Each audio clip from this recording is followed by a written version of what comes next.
Hello बच्चों, dream गोल class में आपका स्वागत है। और आज हम पढ़ेंगे बच्चों भाषा की परिभाषा या बच्चों भाषा होती क्या है। तो देखिए यहाँ पर भाषा शब्द संस्कृत के भाष्य धातु से बना है, जिसका अर्थ होता है बोलना या कहना, अर्थात भाषा वह है जिसे बोला जाए। दूसरे शब्दों में अब हम परिभाषा को पढ़ेंगे कि भाषा वह साधन है जिसके माध्यम से हम सोचते हैं तथा अपने विचारों को व्यक्त करते हैं। बच्चों,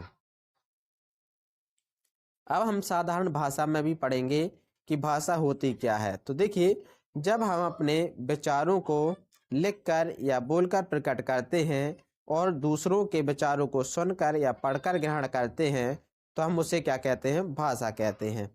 अब हम चलते हैं भाषा के कितने प्रकार होते हैं। बच्चों, यहाँ पर भाषा के दो प्रकार होते हैं। कितने प्रकार होते हैं बच्चों? दो प्रकार में भाषा को बांटा गया है। एक आती है हमारी मौखिक भाषा और दूसरी आती है बच्चों लिखित भाषा। अब हम जानेंगे इसके बाद कि मौखिक भाषा क्या कहलाती है। तो यहाँ पर इसकी परिभाषा बच्चों दी गई है मौखिक भाषा की कि देखिए मौखिक भाषा क्या होती है। जब व्यक्ति अपने मन के भावों को बोलकर प्रकट करता है या व्यक्त करता है तो वह भाषा का मौखिक रूप कहलाता है। जैसे नाटक, फिल्म, समाचार सुनना, संवाद या बात करना, भाषण आदि हमारे मौखिक भाषा के उदाहरण हैं। इसके बाद आते हम लिखित भाषा क्या कहलाती है। देखिए लिखित भाषा, जब व्यक्ति अपने मन के भावों को लिखकर व्यक्त करता है तो वह भाषा का लिखित रूप कहलाता है। जैसे ग्रंथ, पुस्तकें, अखबार, पत्र पत्रिकाएं आदि लिखित भाषा के उदाहरण हैं। अब इसके हम बात पढ़ेंगे बच्चों कि सांकेतिक भाषा होती क्या है। तो देखिए, जब क्या होता है बच्चों, संकेतों द्वारा बात समझाई और समझी जाती है तब वह सांकेतिक भाषा कहलाती है। वास्तव में यह एक सशक्त भाषा कही जा सकती है। जैसे बच्चों, चौराहे पर खड़ा यातायात नियंत्रित करता सिपाही अपने हाथों से इशारा करता है कि रुको और जाओ, और मूक बधिर व्यक्तियों का वार्तालाप आदि हमारे सांकेतिक भाषा कहलाते हैं। अब हम पढ़ेंगे कि लिपि क्या होती है। तो देखिए, किसी भाषा को लिखने के लिए जिन चिन्हों की जरूरत होती है उन चिन्हों को लिपि कहते हैं। जैसे बच्चों, यहाँ पर लिपि के उदाहरण भी दिए गए हैं। जैसे देवनागरी, गुरुमुखी, फारसी, अरबी, बांग्ला, रूसी। तो देखिए सबसे पहली लिपि होती है देवनागरी। तो देवनागरी में हिंदी, संस्कृत और मराठी भाषाएं आती हैं। दूसरी लिपि होती है गुरुमुखी। गुरुमुखी में कौन सी भाषा आती है बच्चों? पंजाबी आती है। फारसी लिपि में कौन सी भाषा आती है? उर्दू और फारसी आती है। अरबी लिपि में अरबी भाषा आती है।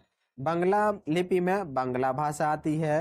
रूसी लिपि में रूसी भाषा आती है। और इसके बाद है रोमन। रोमन लिपि में कौन कौन सी भाषा आ जाती है? तो अंग्रेजी, जर्मन, फ्रेंच और स्पेनिश भाषा हमारी आती हैं। अब पढ़ेंगे हम बच्चों बोली तथा उपभाषा की परिभाषा। तो देखिए बच्चों, बोली क्या कहलाती है? तो सीमित क्षेत्रों में बोली जाने वाली भाषा के रूप को बोली कहा जाता है। क्या कहा जाता है बच्चों?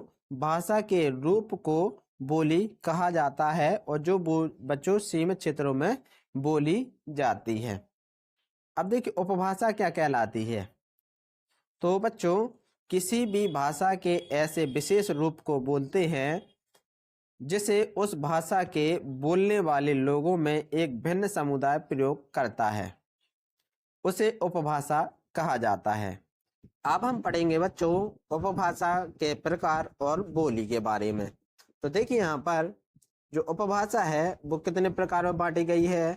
तो पूर्वी हिंदी, राजस्थानी हिंदी, पहाड़ी हिंदी, पश्चिमी हिंदी और बिहारी हिंदी, इस प्रकार में उपभाषा को बांटा गया है। उपभाषा पूर्वी हिंदी के अंतर्गत कौन कौन सी बोली आ जाती हैं? तो देखिए अवधी, बघेली और छत्तीसगढ़ी बोली हमारी आ जाती है। राजस्थानी हिंदी उपभाषा के अंतर्गत कौन कौन सी बोली आती हैं? तो देखिए जयपुरी, मारवाड़ी, मेवाती और मालवी बोली आती है। पहाड़ी हिंदी के अंतर्गत कौन कौन सी बोली आ जाती हैं? तो गढ़वाली, कुमाऊनी, हिमाचली बोली आती हैं। पश्चिमी हिंदी उपभाषा के अंतर्गत कौन कौन सी बोली आती हैं? तो देखिए खड़ी बोली, हरियाणवी, कन्नौजी और ब्रज भाषा हमारी आती है। इसके बाद बच्चों बिहारी हिंदी। बिहारी हिंदी के में बिहारी हिंदी उपभाषा के अंतर्गत कौन कौन सी बोली आती हैं? तो भोजपुरी, मैथिली और मगही बोली हमारी आती हैं। तो बच्चों अगर आपको ये वीडियो अच्छी लगी होगी तो प्लीज लाइक एंड सब्सक्राइब करना ना भूलें। Thank you.